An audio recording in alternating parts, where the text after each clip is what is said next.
Imagine a classroom buzzing with excitement. The bell rings, but something is wrong. A beautiful vase, usually holding bright flowers, lies shattered on the floor. Mrs. Smith, the teacher, is visibly upset. Who could have done this?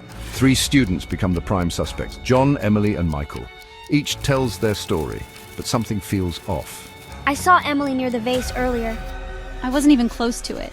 I was in the library the whole time. Who's telling the truth? Unmasking lies can be tricky, but by paying attention to certain clues, we can become better at spotting them. When people lie, their words often betray them.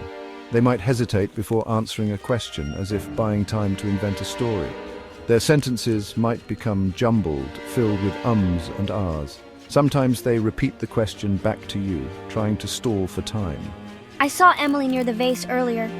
Think back to John's story. He was quick to blame Emily, speaking rapidly and without hesitation. This could be a sign he's trying to deflect suspicion. I wasn't even close to it.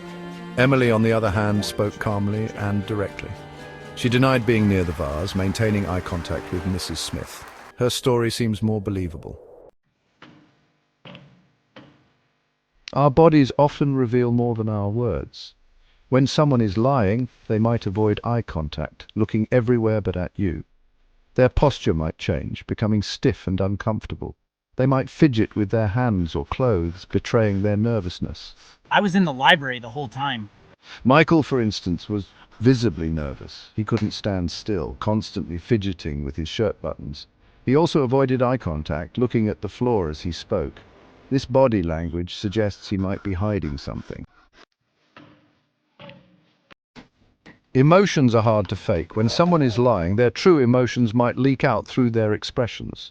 They might try to appear sad or angry to convince you, but a careful observer might notice a flicker of guilt or fear in their eyes. Pay attention to the suspects' faces.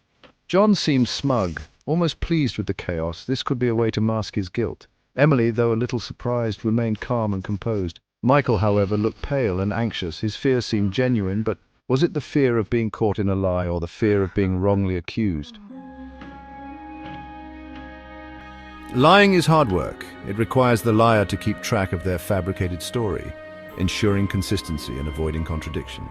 This cognitive load can manifest in various ways. Liars might struggle to remember details, changing their story slightly each time they tell it. They might become defensive or evasive when questioned, trying to steer the conversation away from their lie.